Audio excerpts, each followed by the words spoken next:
आज 12 बजे के बाद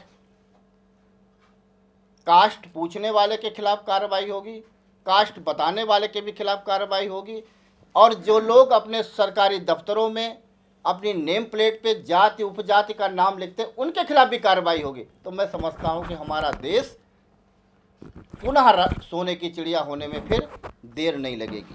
बाबा साहब डॉक्टर बी.आर. अम्बेडकर चाहते थे कि इस देश में समता मूलक समाज की स्थापना हो।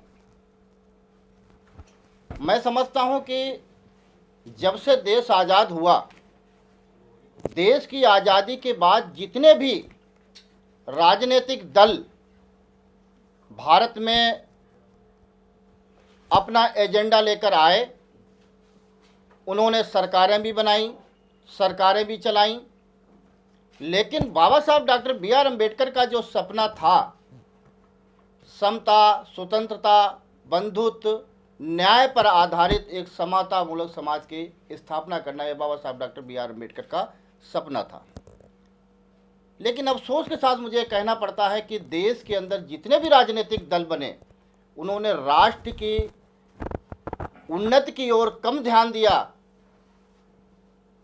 उन्होंने शासन सत्ता जो हासिल की वो आपस में सांप्रदायिक दंगा फैलाकर, जातिवाद को लेकर इस देश में उन्होंने शासन सत्ता हासिल की।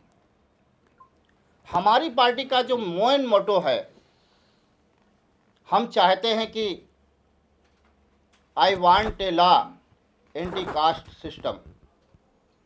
मैं देश के अंदर, हमारी पार्टी देश के अंदर कास्ट के खिलाफ कानून चाहती है। जैसे कि आप देखते होंगे कि हमारे भारत के माननीय प्रधानमंत्री जी हमेशा राष्ट्र की उन्नति की बात करते हैं। मैं फॉर एग्जांपल आपको बताना चाहता हूं कि जैसे कि सपोज कर लीजिए आप कितनी भी महंगी गाड़ी ले लें और जिस रोड से आप गुजर रहे होंगे, अगर उस रोड ऊंचा नीचा है, ऊबड़ खाबड़ है, तो मैं समझता हूं आपकी महंगी से महंगी कार उस रोड पे स्पीड नहीं पकड़ सकती है। दूसरा साथी मैं बताना चाहता हूं, एक और एग्जांपल देना चाहता हूं, चूँकि मैं गांव का रहने वाला हूं, कि हम लोग जब खेती करते हैं, खेत की जुताई करते हैं और जुताई के बाद में जब बीज उसमें बोते हैं तो उसको समतल करते हैं, बराबर करते हैं। अगर खेत को बराबर न किया जाए तो स्वाभाविक रूप से जो बीज खेत के अंदर पड़ेंगे वो कोई 2 फीट गड्ढे के अंदर पड़ जाएगा, कोई 2 फीट गड्ढे के ऊपर पड़ जाएगा। और जब बीज अंकुरित होगा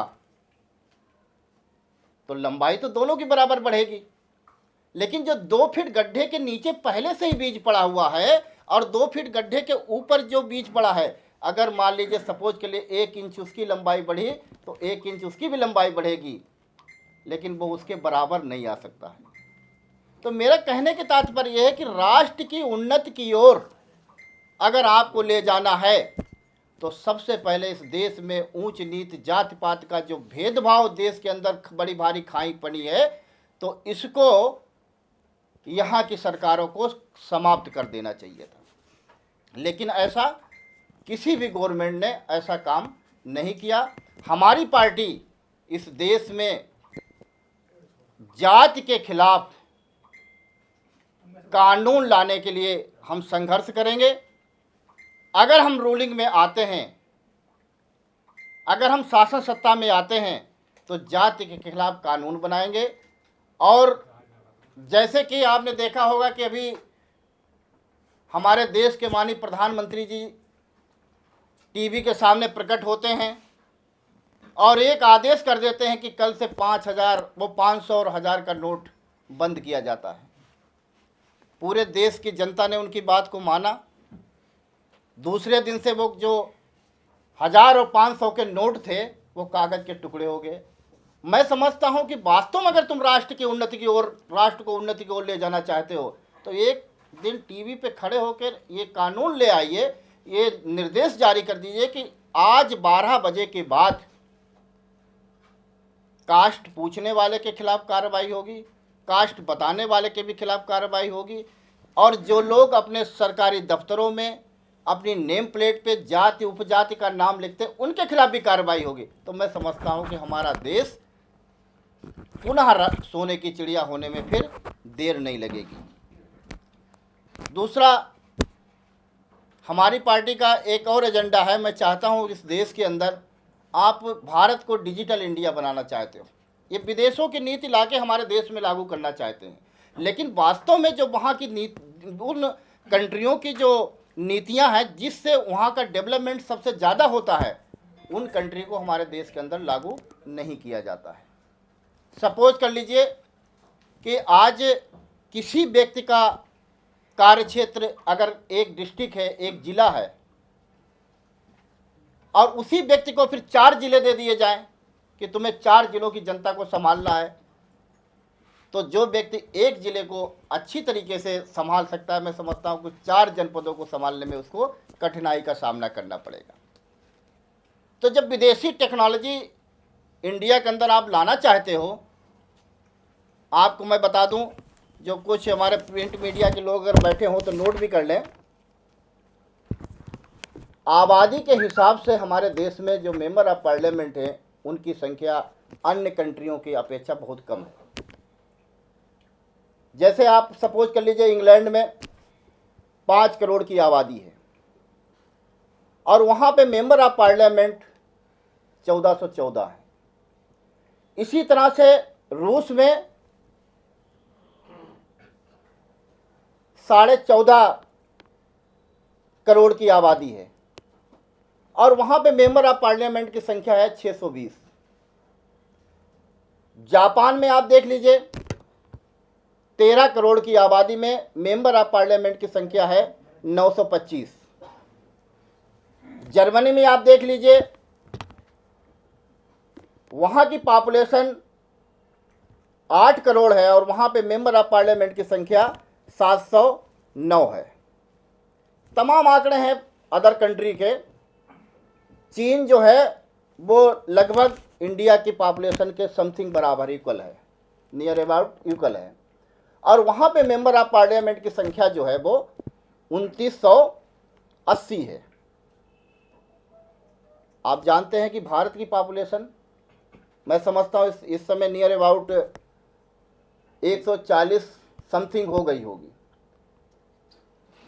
तो मेरी पार्टी का मांग करती है और हम इसके लिए प्रोटेस्ट भी करेंगे, संघर्ष भी करेंगे, और मुझे अगर मौका मिला सरकार बनाने का तो कम से कम इस देश के अंदर 3000 मेंबर ऑफ पार्लियामेंट की संख्या हम कर देंगे ताकि हर समाज को प्रतिनिधित्व मिले, और जिस प्रतिनिधि डेलीगेट्स का जो एरिया कम होगा तो वहाँ पे बहुत उसको दौड़ना ही नहीं पड़ेगा, वहाँ पे उसको समय कम देना पड़ेगा और ज़्यादा विकास होगा।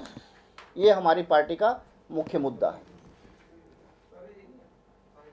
और इसके अलावा अगर आप कोई प्रश्न करना चाहते हैं तो वो भी कर सकते हैं, क्योंकि हमारी पार्टी का जो मैनिफेस्टो है, घोषणा पत्र है, वो 17 पॉइंट्स का है। वो 17 पॉइंट्सों पे अगर बात करेंगे तो मैं समझता हूँ कि काफ़ी लंबा समय लग जाएगा। हमारे साथ में हमारी पार्टी के राष्ट्रीय कोषाध्यक्ष भाई किशन स्वरूप साहब बैठे हैं, हमारे राष्ट्रीय महासचिव भाई सुंदरपाल साहब बैठे हैं,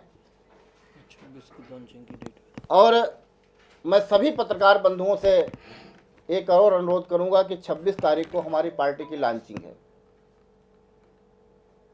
तो 26 तारीख को लॉन्चिंग वाले दिन आप सादर आमंत्रित हैं। 26 नवंबर को कानूनों की बात करेगी, रक्षा करना सिखलाएगी। बहुजन अब जाग चुका है, चाल नहीं चल पाएगी। बहुजन अब जाग चुका है, चाल नहीं चल पाएगी।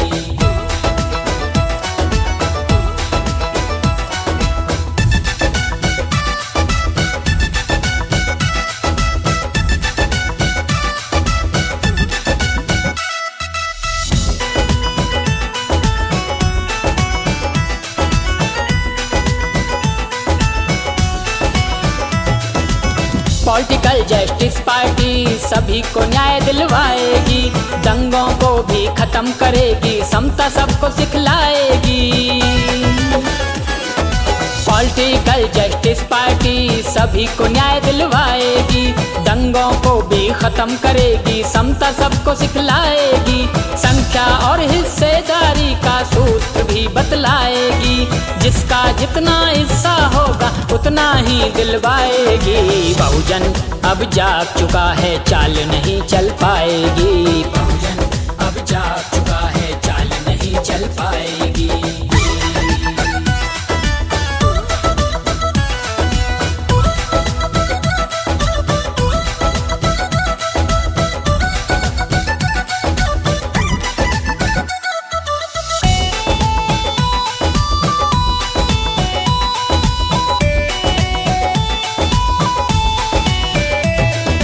इंटरव्यू दुश्मन बहुजन का उसे खत्म करवाएगी, जातिगत अब नाम न होंगे ऐसा कानून लाएगी।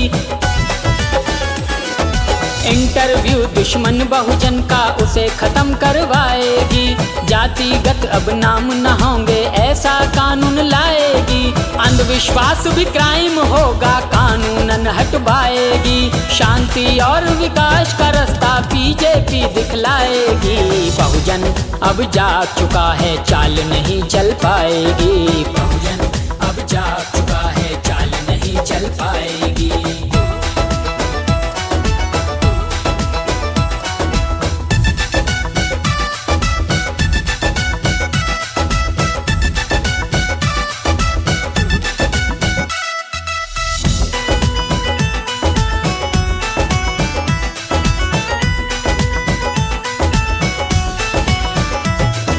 बैलेट से चुनाव हो, जज का इम्तिहान कराएगी, घर घर जाकर संविधान को उनको अब रटवाएगी। बैलेट से चुनाव हो, जज का इम्तिहान कराएगी, घर घर जाकर संविधान को अब उनको रटवाएगी। महिलाओं के हिस्से को भी अब उन्हें दिलवाएगी, निजी क्षेत्र में हिस्सा जो देकर माफ करवाएगी। बहुजन अब जाग चुका है, चाल नहीं चल पाएगी।